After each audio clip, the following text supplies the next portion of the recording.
As a guppy keeper, you will at some point come up against the problem of population explosion.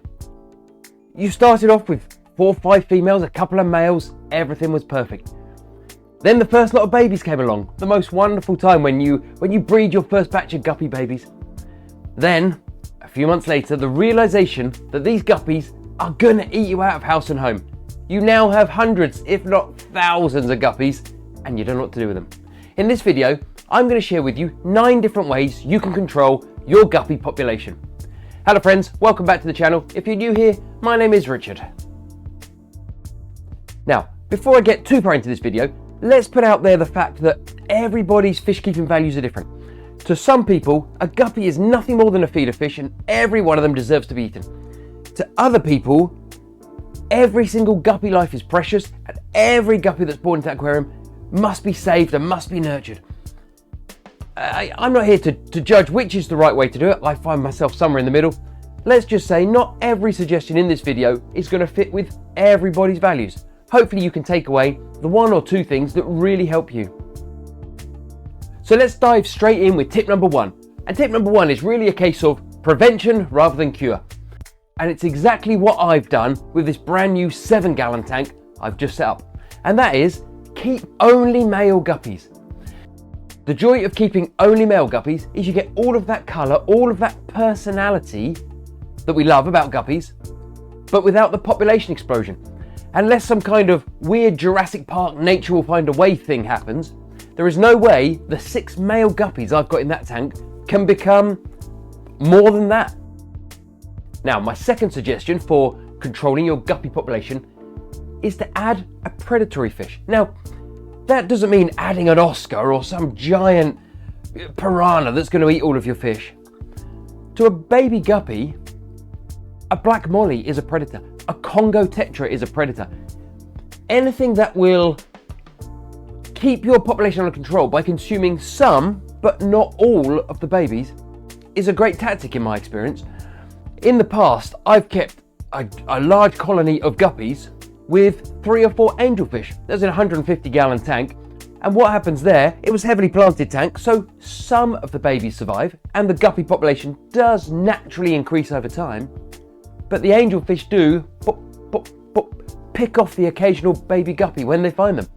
It's kind of a semi-natural way it would happen. Let's be honest, the reason guppies have evolved to produce so many babies is because they know some of those babies will be eaten in the wild. And all we're doing is kind of replicating that situation in our aquarium. Now, my third suggestion is to add 1 or 2 African dwarf frogs. African dwarf frogs, if you've not come across them before, are essentially fully aquatic frogs. They live underwater, although they come to the surface to breathe. And they are very much carnivorous. They're very much a predator, a small predator nevertheless. They like to be fed bloodworm, and they like to be fed other live or frozen foods, but they will also take the occasional baby guppy when they come across them. And it's another way to keep that population under control. Some babies will survive, but those babies that stray too close to the African dwarf frogs will get eaten. And that way, by adding an African dwarf frog, we add a new layer of interest. We don't necessarily add another fish, but we help keep our population under control. The population will increase over time, but it should stop it from rocketing and ending up in a situation where you would potentially have more guppies than water. Now, suggestion number 4 is something I'm very much in favour of, and that is selling the babies. If you have a display tank with your main group of guppies in, when they have babies, there's no reason you can't scoop those babies out, put them in a separate tank, feed them up, and then sell them online or trade them in at your local fish store for cash or for store credit. Guppies are an incredible fish to raise and sell for profit, so why not turn a problem situation into a positive one? Now, suggestion number 5, if you don't want to sell the babies, then give them away. There's no reason we can't give them away to friends or family. There's no reason we can't donate them to our local fish store if they want them. And there's no reason we can't go online to various sites and place an advert saying guppies, free to a good home. In the past, when I've bred guppies for profit, I've ended up with huge numbers of guppies that didn't meet the grade. They weren't the quality I wanted to sell, but I would just put an advert online, guppies free to a good home, and let me assure you, anything that's free, people will be there in no time at all. Now, suggestion number 6 is to actually reduce the number of hiding places that the babies can use in the aquarium. Guppies do show cannibalistic tendencies. They will happily eat their own babies. When the female gives birth, the first thing those babies will do is shoot off and try and find hiding places.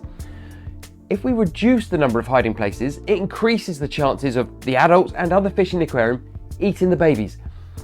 That way, again, your population will increase, but it will increase far more slowly. The more hiding places we have, the more babies will survive. Therefore, the fewer hiding places we have, the fewer babies will survive.